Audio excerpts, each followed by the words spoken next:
ഒരു യാത്ര ആരംഭിക്കുകയാണ്. എൻ്റെ സന്തത സഹചാരിയായിട്ടുള്ള നമ്മുടെ നാട്ടിലത്തെ വെസ്പ ഇവിടെ ഉപേക്ഷിച്ചുകൊണ്ട് ബാംഗ്ലൂരിലെ എൻ്റെ വീടാണിത്. അപ്പോൾ അവിടെ നിന്ന് ഹിമാലയത്തിലേക്കുള്ള യാത്ര ആരംഭിക്കുന്നത് ബാംഗ്ലൂരിൽ നിന്നാണ്. ഇവിടെ നിന്ന് നേരെ യശ്വന്ത്പൂർ. എനിക്ക് ട്രെയിനിൻ്റെ കാര്യം ശരിക്കും കറക്റ്റായിട്ട് കിട്ടിയിരുന്നില്ല. അതുകൊണ്ട് യശ്വന്ത്പൂർ കണ്ണൂർ ട്രെയിനിൽ നിന്ന് ഞാൻ ഈറോഡ് ഇറങ്ങി. ഈറോഡിൽ നിന്നാണ് എനിക്ക് ട്രെയിൻ കറക്റ്റായിട്ട് കിട്ടിയിട്ടുണ്ടായിരുന്നത്. ഈറോഡിൽ നിന്ന് എനിക്ക് മദ്രാസിലെ പെരുമ്പൂർ വരെ സ്ലീപ്പർ ടിക്കറ്റ് കിട്ടിയിരുന്നു. അതിനുശേഷം പിന്നെ AC ആയിരുന്നു 2 ദിവസത്തേക്ക് കിട്ടിയിട്ടുണ്ടായിരുന്നത്. ഷരൺപൂർ എന്ന് പറയുന്ന UP-യിലെ ഒരു സ്റ്റേഷൻ. ആ സ്റ്റേഷൻ UP-യിലെ സ്റ്റേഷനാണെങ്കിൽ കൂടി ഉത്തരാഖണ്ഡിലെ ഹരിദ്വാറിനടുത്തുള്ള ഒരു സ്റ്റേഷൻ ആയതുകൊണ്ട് തന്നെ ഞാൻ അങ്ങോട്ടേക്കാണ് ടിക്കറ്റ് എടുത്തത്. കാരണം ഈ ഒരു ട്രെയിൻ മധുരയിൽ നിന്നും പഞ്ചാബിലേക്ക് പോകുന്ന ഒരു ട്രെയിനാണ്. ആ ട്രെയിനിൽ പിന്നെ ഷരൺപൂരിൽ ഇറങ്ങിക്കഴിഞ്ഞാൽ എനിക്കൊരു 2 മണിക്കൂറിൻ്റെ ഉള്ളിൽ 1.5 മണിക്കൂർ ഏകദേശം ബസ്സിനോ അല്ലെങ്കിൽ ട്രെയിനിനോ 1-1.5 മണിക്കൂർ കൊണ്ട് നമുക്ക് ഈ പറയുന്ന ഹരിദ്വാറിൽ എത്തിച്ചേരാം. അപ്പോൾ യാത്രയിൽ ഉടനീളം ചെറുതായിട്ട് ഇഷ്യൂസ് ഉണ്ടായിരുന്നു. ശരീരത്തിന് വേദന, പനി, അങ്ങനെയുള്ള കാര്യങ്ങളൊക്കെ. പക്ഷേ ഞാൻ ഈ കേദാറും ബദരിയും അടയ്ക്കാൻ പോവുകയാണ്. അപ്പോൾ അതിൻ്റെ ഇനി എന്തായാലും എനിക്ക് ഈ വർഷം പോകാൻ പറ്റില്ല എന്ന് കരുതിക്കൊണ്ട് തന്നെയാണ് ഞാനതൊക്കെ മാറ്റി വെച്ചുകൊണ്ട് പോകാനായിട്ട് തീരുമാനിച്ചത്. പക്ഷേ ഞാനിപ്പോഴും അപ്പർ ബർത്താണ് ട്രെയിനിൽ പോകുമ്പോൾ എടുക്കാറ്. പക്ഷേ AC-യിൽ അപ്പർ ബർത്ത് എനിക്ക് ഭയങ്കരമായിട്ട് പണി തന്നു. കാരണം ഭയങ്കര തണുപ്പും കാര്യങ്ങളൊക്കെ ശരിക്ക് അതിൻ്റെ മുകളിൽ കിടക്കുമ്പോൾ പിന്നെ ഒരു എണീറ്റ് ഇരിക്കാൻ പോലും പറ്റാത്തൊരവസ്ഥയായിരുന്നു. തലയിൽ ഇത് മുട്ടും, അതിൻ്റെ റൂഫ് മുട്ടും ട്രെയിനിൻ്റെ. അപ്പോൾ അങ്ങനെയുള്ളൊരു അവസ്ഥയിൽ നിന്ന് 2 ദിവസം ശരിക്കും സഫർ ചെയ്തിട്ടാണ് ഞാൻ ഈ ഒരു ഷാരൻപൂർ എന്ന് പറയുന്ന സ്റ്റേഷനിൽ എത്തിച്ചേരുന്നത്. ഇവിടെ എത്തിച്ചേരുന്ന സമയം എന്ന് പറയുന്നത് രാത്രി 1:30 നമ്മുടെ ട്രെയിൻ ഇവിടെ എത്തിച്ചേരുന്നത്. അവിടെ നിന്ന് ഒരു 2:20 ഒരു ട്രെയിന് ഞാൻ ബുക്ക് ചെയ്തിട്ടുണ്ടായിരുന്നു ഹരിദ്വാറിലേക്ക്. പക്ഷേ നമ്മുടെ ട്രെയിന് വൈകി ഓടി, 1 മണിക്കൂറോളം വൈകി ഓടിയിട്ട് എത്തിച്ചേർന്ന സമയം എന്ന് പറയുന്നത് 2:30 അതുകൊണ്ട് തന്നെ എനിക്ക് ഹരിദ്വാറിലേക്ക് പോകേണ്ട ട്രെയിന് മിസ്സായി. പിന്നീട് ഞാൻ അവിടെ നിന്ന് ഒരു ബസ്സിനാണ് നമ്മൾ ഈ ഒരു ഇവിടേക്ക് എത്തുന്നത്, ഹരിദ്വാറിലേക്ക് എത്തുന്നത്. ഷാരൻപൂർ എന്ന UP-യിലെ ഒരു പട്ടണത്തിൽ നിന്ന് ഹരിദ്വാറിലേക്കുള്ള യാത്രയാണ് ഇപ്പോൾ നിങ്ങൾ കണ്ടുകൊണ്ടിരിക്കുന്നത്. ഒരു അവിടുത്തെ ഗവൺമെൻറ് ബസ്സാണ്, UP ഗവൺമെൻറ്റിൻ്റെ ബസ്സാണ്. സാധാ യാത്രക്കാരുമായിട്ട് അത് അങ്ങനെ എവിടേക്ക് എത്തുകയാണ്, ഈ ഹരിദ്വാറിലേക്ക് എത്തുകയാണ്. ഹരിദ്വാറിൽ നിന്ന് ഞാൻ ഹരിദ്വാർ അയ്യപ്പ ടെമ്പിളിലാണ് ഞാൻ കഴിഞ്ഞ പ്രാവശ്യം യാത്ര ചെയ്ത് വന്നപ്പോൾ താമസിച്ചത്. അപ്പോൾ ആ ഹരിദ്വാർ അയ്യപ്പ ടെമ്പിളിൽ അന്ന് തങ്ങി അതിനുശേഷം അടുത്ത ദിവസം ഞാൻ കേദാറിലേക്കുള്ള യാത്ര ആരംഭിക്കുകയാണ്. ഈ കേദാറിലേക്കുള്ള യാത്ര ആരംഭിക്കുന്ന സമയത്ത് നമ്മളൊരു ബസ്സിലാണ് കേദാറിലേക്കുള്ള യാത്ര ആരംഭിച്ചത്. ആ ബസ് നമ്മൾ നേരെ വന്ന് ഗൗരികുണ്ടിലേക്കല്ല, അതിന് മുന്നത്തെ സ്റ്റോപ്പായിട്ടുള്ള ഗൗരികുണ്ടിക്ക് ബസ് വരില്ല. അവിടുന്ന് ജീപ്പിന് വേണം ഗൗരികുണ്ടിലേക്ക് എത്താൻ. അതിന് മുന്നേ നമ്മൾ സിർസി അതുപോലുള്ള കുറച്ച് സ്ഥലങ്ങളുണ്ട്. ആ ഒരു സ്ഥലത്ത് വന്നിട്ടാണ് നമ്മൾ ഗൗരികുണ്ടിലേക്ക് വരുന്നത്. ഗൗരികുണ്ടിലേക്ക് നമുക്ക് ജീപ്പുണ്ട്, 50 രൂപയാണ് ജീപ്പിന് ചാർജ്. അങ്ങനെ വന്നിട്ട് നമ്മൾ ഗൗരികുണ്ടിൽ വന്ന് ഇറങ്ങി ആ കാഴ്ചയാണ് നിങ്ങൾ ഇപ്പോൾ കണ്ടുകൊണ്ടിരിക്കുന്നത്. ഗൗരികുണ്ടിൽ വന്ന് ഇറങ്ങിയപ്പോൾ ഞാൻ ഗൗരികുണ്ട് എന്ന് പറഞ്ഞാൽ അത്യാവശ്യം തണുപ്പുള്ള ഏരിയയാണ്. സോൻപ്രയാഗ് എന്ന സ്ഥലത്തേക്കാണ് കേട്ടോ ഞാൻ വന്നത്. ഈ ഒരു ഹരിദ്വാറിൽ നിന്ന് സോൻപ്രയാഗ് വരെ ബസ് യാത്രയ്ക്ക് 1000 രൂപയാണ്. അത് പ്രൈവറ്റ് ബസ്സാണ്. അത്യാവശ്യം കുഷനൊക്കെ ഉള്ള ഒരു ബസ്സായിരുന്നു. വലിയ കുഴപ്പമുണ്ടായിരുന്നില്ല എത്തിച്ചേരാനായിട്ട്. അപ്പോൾ അങ്ങനെ രാവിലെ 5 മണിക്ക് ബസ് വന്നു. ബസ്സിൽ കയറിയിട്ട് ഞാൻ ഇപ്പോൾ ഉള്ളത് നമ്മുടെ എന്താ പറയുക, ഈ പറഞ്ഞ ഗൗരികുണ്ടിലാണ്. ഗൗരികുണ്ടിൽ എത്തിയപ്പോൾ ഒരു പുള്ളിക്കാരൻ എന്നോട് എന്താ പറയുക, ഹോഴ്സ് കുതിര വേണമെന്ന് ചോദിച്ചപ്പോൾ ഞാൻ ഓക്കെ പറഞ്ഞിട്ടുണ്ടായിരുന്നു. കാരണം എനിക്ക് ആ ട്രെയിനിൽ വെച്ച് തന്നെയുള്ള പനി 2 ദിവസത്തോളം എനിക്ക് നന്നായിട്ട് ഉള്ളിൽ ഇങ്ങനെ പനിയും കാര്യങ്ങളൊക്കെ ആയിട്ട് ഫീൽ ചെയ്തിരുന്നു. നന്നായിട്ട് കഫക്കെട്ടുണ്ടായിരുന്നു, ചുമയുണ്ടായിരുന്നു. അപ്പോൾ എനിക്ക് നടന്ന് കയറുക എന്ന് പറയുന്നത് വളരെ ദുർഘടം പിടിച്ചൊരു കാര്യമാണ്. കാരണം 21 കിലോമീറ്ററോളം ഈ കാണുന്ന ഗൗരികുണ്ടിൽ നിന്നും കേദാർനാഥിലേക്കുണ്ട്. കേദാർനാഥ് എന്ന് പറയുന്നത് ഹിമാലയത്തിന് മുകളിലുള്ള ആ ഒരു ശിവൻ്റെ ക്ഷേത്രത്തിലേക്കുണ്ട്.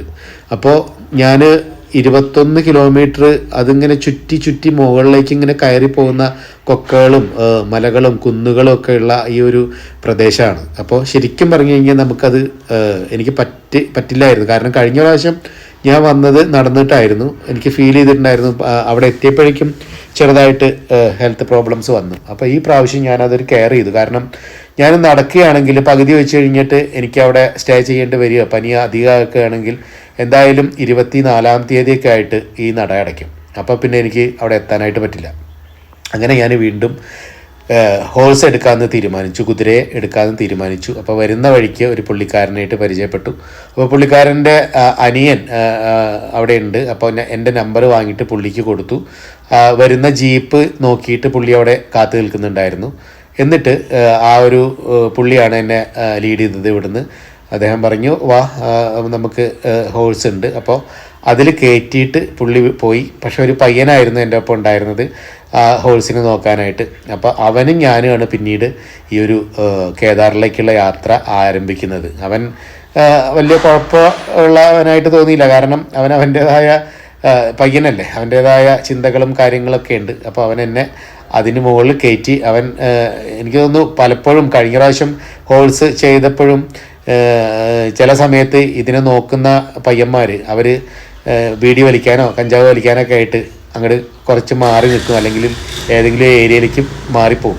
ആ സമയത്ത് നമ്മളിതിൻ്റെ മുകളിൽ ഇരുന്നിട്ട് ഇതെന്താ ചെയ്യാന്ന് പറയാൻ പറ്റില്ല. ഇത് ചില സമയത്തേക്ക് അങ്ങോട്ടും ഇങ്ങോട്ടൊക്കെ ഓടുകയല്ല, നടന്നിട്ടാണെങ്കിലും ഭയങ്കര പ്രോബ്ലംസ് ഉണ്ടാക്കും. അപ്പം നമ്മൾ ശരിക്കും പേടിച്ച് പോയി കഴിഞ്ഞാൽ, പാനിക്കായി കഴിഞ്ഞാൽ നമ്മൾ അതിൽ നിന്ന് മുകളിൽ നിന്ന് വീഴുന്ന ഒരവസ്ഥയുടെ ആളുകൾക്ക് ഉണ്ടായിട്ടുണ്ട്. പ്രത്യേകിച്ച് സ്ത്രീകളൊക്കെ ആ ഒരു സംഗതികളായിട്ട് ഇതിന് പുറത്ത് കയറി പോകുന്ന സമയത്ത് അവർക്ക് ഭയങ്കര പേടിയായിരിക്കും. അങ്ങനെയുള്ള സമയങ്ങളിലൊക്കെ ശരിക്കും പറഞ്ഞു കഴിഞ്ഞാൽ അതൊരു ഇഷ്യൂ ആയിട്ട് മാറാം. എന്തോ ഒരു ദൈവഭാഗ്യം കൊണ്ട് ഉച്ചയ്ക്കൊരു 2:30-ക്കൊക്കെ നടക്കാൻ ഹോൾസിന് പുറത്ത് നടക്കാൻ തുടങ്ങിയ ഞങ്ങൾ ഏകദേശം ഒരു 6:30-7 മണിയാകുമ്പോഴേക്കും കേദാർനാഥിൽ അമ്പലത്തിൽ എത്തി. അത് ശരിക്കും ദുർഘടം നിറഞ്ഞ ഒരു യാത്രയായിരുന്നു. ചില സമയത്തൊക്കെ എൻ്റെ കാലിൻ്റെ ഈ ഭാഗത്തേക്ക്, കാലിൻ്റെ 2 കാലിൻ്റെ ഭാഗത്തും മറ്റുള്ള ഹോഴ്സ് വന്നിട്ട് ഇടിച്ച്, അല്ലെങ്കിൽ അവിടുന്ന് കയറി വരുന്ന, നമ്മൾ കയറി പോകുമ്പോൾ ഇറങ്ങി വരുന്ന കുതിരകളുണ്ടാവും, അവ വന്നിട്ട് നമ്മുടെ കാലിൽ നിന്ന് ഇടിച്ചൊക്കെ ചെറിയ ചെറിയ പ്രശ്നങ്ങൾ, ഭയങ്കരമായിട്ട് എന്താ പറയുക, വേദന എടുക്കുന്ന സന്ദർഭങ്ങൾ ഉണ്ടായിട്ടുണ്ട്. അപ്പോൾ അങ്ങനെ ഞാനിവിടെ എത്തി. ഇത് നിങ്ങൾ ഇപ്പോൾ കാണുന്ന ദൃശ്യം എന്ന് പറയുന്നത് അടുത്ത ദിവസത്തെ ദൃശ്യമാണ്. കാരണം ഇവിടെ ഞാൻ ജസ്റ്റ് നമുക്കിവിടേക്ക് ഈ ഹെലികോപ്റ്റർ സർവീസ് ഉണ്ട്. സിർസി അതുപോലെ തന്നെ സോൻപ്രയാഗ് തുടങ്ങിയ പ്രദേശങ്ങളിൽ നിന്ന് ഇപ്പം നമ്മൾ കയറി വന്ന അതിൽ നിന്നൊരു 2 കിലോമീറ്ററോ 3 കിലോമീറ്റർ അപ്പുറത്തെ 3 പ്രദേശങ്ങളിൽ നിന്ന് ഇവിടേക്ക് ഹെലികോപ്റ്റർ സർവീസ് അവൈലബിൾ ആണ്. അത് നമ്മൾ IRCTCയിൽ അവർ പിന്നെ സീറ്റുകൾ ബുക്ക് ചെയ്യാനായിട്ട് നമുക്ക് പറ്റും. അപ്പോൾ അങ്ങനെയാണെങ്കിൽ നമുക്ക് എന്താണെന്ന് വെച്ചാൽ അപ്പ് ആൻഡ് ഡൗൺ ആയിട്ട് നമുക്ക് ടിക്കറ്റുകൾ എടുക്കാം. അതിന് വരുന്ന ചാർജ് എന്ന് പറയുന്നത് ഏകദേശം 8,500 രൂപയാണ്. ഇവിടേക്ക് അവർ കൊണ്ടുവരും. തിരിച്ച് നമ്മൾ ദർശനം കഴിഞ്ഞിട്ട് അടുത്ത ഹെലികോപ്റ്ററിൽ നമ്മൾ തിരിച്ച് താഴേക്ക് കൊണ്ടുപോകും. അപ്പോൾ അതിനുള്ള ചാർജ് എന്ന് പറയുന്നത് 8,500 ആവും. എനിക്ക് പിന്നെ ഒരു ഫീൽ വന്നത്, ഞാൻ എന്തായാലും ഇവിടെ 1-2 ദിവസം നിൽക്കണം, അല്ലെങ്കിൽ ആ ഒരു എന്താ ഫീല് അനുഭവിക്കണം. കേദാർനാഥ് എന്ന് പറയുന്നത് ശരിക്കും പറഞ്ഞാൽ ഭയങ്കര ഫീലുള്ളൊരു പ്രദേശമാണ്. -14-13 ആ ഒരു റേഞ്ചിലാണ് തണുപ്പ്. നമ്മളെ ഒരു ഫ്രിഡ്ജിനകത്തേക്ക് കയറ്റി വെച്ചാൽ എങ്ങനെ ഇരിക്കും നമുക്ക്, അങ്ങനെയാണ് ഇവിടുത്തെ തണുപ്പ്. ശരിക്കും പറഞ്ഞാൽ രാത്രിയൊക്കെ നമുക്ക് ഇങ്ങനെ കുത്തുന്ന തണുപ്പ് ഇങ്ങനെ നമുക്കിങ്ങനെ ഫീൽ ചെയ്യും. അപ്പോൾ ആ ഫീല് കിട്ടാൻ വേണ്ടിയിട്ട് തന്നെയാണ് ഇതെൻ്റെ 3ാമത്തെ യാത്രയാണ് വീണ്ടും വീണ്ടും വരുന്നത്. അപ്പോൾ അങ്ങനെയുള്ളൊരു സമയത്ത് ഈ എന്താ പറയുക, എനിക്കിവിടെ ആ ഒരു ഫീല് കിട്ടണമെന്ന് കരുതിയിട്ട് തന്നെയാണ് ഞാൻ വരുന്നത്. അപ്പോൾ നമ്മൾ പെട്ടെന്ന് വന്ന് പെട്ടെന്ന് പോവുക എന്ന് പറഞ്ഞു വന്നത് എന്നെ സംബന്ധിച്ചിടത്തോളം ഇത്രയും ദൂരം യാത്ര ചെയ്തിട്ട്, നമ്മുടെ കേരളത്തിൽ നിന്ന് ഇത്ര ദൂരം യാത്ര ചെയ്തിട്ട് ഇവിടെ വന്നിട്ട് ഒരു 2 മണിക്കൂർ ഇവിടെ സ്പെൻഡ് ചെയ്ത് പോവുക എന്ന് പറയുന്നത് എന്നെ സംബന്ധിച്ചിടത്തോളം അതെനിക്ക് എന്താ പറയുക പോസിബിൾ അല്ല, അല്ലെങ്കിൽ എനിക്ക് ഇഷ്ടമല്ല ആ കാര്യം. അപ്പോൾ അതുകൊണ്ട് തന്നെ ഞാനിവിടെ നിൽക്കണം എന്നുള്ള രീതിയിലാണ് വന്നത്. അല്ലെങ്കിൽ എനിക്ക് ഹെലികോപ്റ്റർ എടുത്ത് വരായിരുന്നു. ഞാൻ കഴിഞ്ഞ പ്രാവശ്യം പ്ലാൻ ചെയ്തതാണ് അടുത്ത പ്രാവശ്യം വരുമ്പോൾ എനിക്ക് ഹെലികോപ്റ്ററിൽ വരണം എന്നത്. പക്ഷേ അത് എന്തായാലും വേണ്ട എന്ന് വിചാരിച്ച് ഞാൻ നടക്കാൻ തീരുമാനിച്ചു. പക്ഷെ നടക്കാൻ തീരുമാനിച്ചപ്പോഴാണ് എനിക്ക് ശരിക്കും ഫീൽ ചെയ്തത് പനിയും മറ്റുള്ള കാര്യങ്ങളൊക്കെ. അപ്പോൾ അതുകൊണ്ട് തന്നെ ഞാൻ പിന്നെ നടക്കണ്ട എന്ന് കരുതിയിട്ട് കുതിരപ്പുറത്ത് കയറി ഇവിടെ എത്തി. അപ്പോൾ നിങ്ങൾ കണ്ടുകൊണ്ടിരിക്കുന്നത് ഹെലികോപ്റ്ററിൻ്റെ കാഴ്ചയാണ്. ഇവിടെ തന്നെ അവരുടെ കേന്ദ്രങ്ങളുണ്ട്. ഇവിടുന്ന് തിരിച്ച് ചില സമയത്ത് നമുക്ക് ടിക്കറ്റ് കിട്ടാറുണ്ട്. പക്ഷെ അത് എത്ര 100-ൽ 98% നമുക്കത് അവൈലബിലിറ്റി ലഭിക്കാറുള്ളൂ. അപ്പോൾ അങ്ങനെ ഒരു കാര്യം കൂടിയും ഈ ഒരു ഹെലികോപ്റ്ററിൻ്റെ കാര്യത്തിലുണ്ട്. എന്തായാലും അടുത്ത യാത്ര ഞാൻ തീരുമാനിച്ചിരിക്കുന്നത് ഷുവറായിട്ടും ഹെലികോപ്റ്റർ ഒന്ന് പരീക്ഷിക്കണമെന്ന് തന്നെയാണ്. കാരണം നമ്മൾ വരുന്ന സമയത്ത് ഒരു 2-3 മിനിറ്റിനുള്ളിൽ എത്ര ഹെലികോപ്റ്ററുകളാണ് ഇവിടെ വന്നുകൊണ്ട് തിരിച്ച് അതേമാതിരി പോകുന്നതെന്നറിയാമോ. അപ്പോൾ എന്തായാലും അവിടുന്ന് തിരിച്ച് ആളുകളെ എടുത്ത് ഇവിടുന്ന് തിരിച്ച് ആളുകളെയും കൊണ്ട് പോകുന്ന ഹെലികോപ്റ്ററുകൾ കണ്ടമാനം എനിക്കിവിടെ കാണാനായിട്ട് പറ്റി. പിന്നെ ഫീലെന്ന് പറയുന്നത് ശരിക്കും നിങ്ങൾ ഈ ഒരു പർവ്വതത്തിൻ്റെ മുകളിലേക്ക് കയറി എത്തുമ്പോൾ നിങ്ങൾക്ക് കിട്ടുന്ന ഒരു ഫീലെന്ന് പറയുന്നത് നമ്മളിപ്പോൾ ഈ വീഡിയോ കണ്ടാൽ ഞാൻ പറഞ്ഞാലോ എന്നും കിട്ടാത്തൊരു ഫീലാണ്.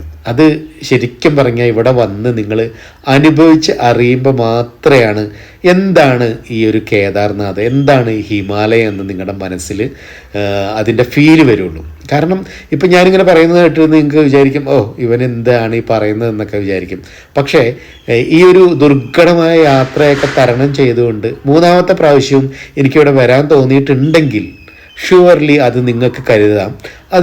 എന്തുകൊണ്ടാണെന്ന് വെച്ച് കഴിഞ്ഞാൽ ജീവിതത്തിൽ നമ്മൾ എത്ര കാലം ഈ ഭൂമിയിൽ ജീവിച്ചിരിക്കുന്നതെന്ന് നമുക്ക് പറയാൻ പറ്റില്ല. പക്ഷേ കിട്ടുന്ന അവസരങ്ങൾ നമ്മളൊരു സ്ഥലത്ത് പോയി നമുക്ക് അവിടുത്തെ ഫീൽ കിട്ടിക്കഴിഞ്ഞാൽ നമ്മുടെ മനസ്സത് വീണ്ടും വീണ്ടും ആഗ്രഹിച്ചുകൊണ്ടേയിരിക്കും.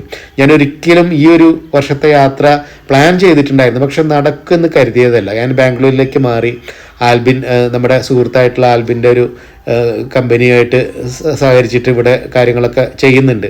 പക്ഷേ അവൻ പെട്ടെന്ന് നമ്മളൊരു ലീവ് ചെയ്ത് പോകണമെന്നൊക്കെ ചോദിച്ചു കഴിഞ്ഞാൽ എങ്ങനെയാണ് പുള്ളി പ്രതികരിക്കുക എന്നൊന്നും എനിക്കറിയില്ലായിരുന്നു. പക്ഷേ പുള്ളിയുടെ ഭാഗത്തുനിന്ന് എനിക്ക് നല്ല സപ്പോർട്ട് കിട്ടി. അപ്പോൾ അതുകൊണ്ട് തന്നെ യാത്രയിൽ ഉടനീളം ഞാൻ ഹാപ്പി ആയിരുന്നു. എനിക്ക് ചില ഹെൽത്ത് ഇഷ്യൂസ് മാത്രമായിട്ട് പ്രശ്നങ്ങൾ ഉണ്ടാക്കിയിട്ടുണ്ടായിരുന്നുള്ളൂ.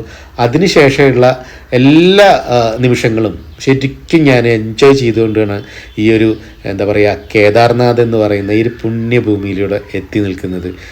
എൻ്റെ വാക്കുകൾ കേൾക്കുന്ന നിങ്ങൾക്ക് ശരിക്കും പറഞ്ഞു കഴിഞ്ഞാൽ ഈ ഒരു ഫീൽ അനുഭവമാവണമെങ്കിൽ എങ്ങനെയെങ്കിലും ഇവിടെ എത്താനായിട്ട്, അതിപ്പോൾ നിങ്ങൾ മതോ ജാതിയോ ഒന്നും നോക്കണ്ട, നിങ്ങൾക്കിവിടെ എത്താനായിട്ടുള്ള ഒരു ഇൻറ്റ്യൂഷൻ ഉണ്ടാവുക, അല്ലെങ്കിൽ ഒരു ത്വര ഉണ്ടാവുക. അപ്പോൾ നിങ്ങൾക്ക് തീർച്ചയായിട്ടും ഇവിടെ എത്താൻ പറ്റുമെന്നാണ് എനിക്ക് പറയാനുള്ളത്.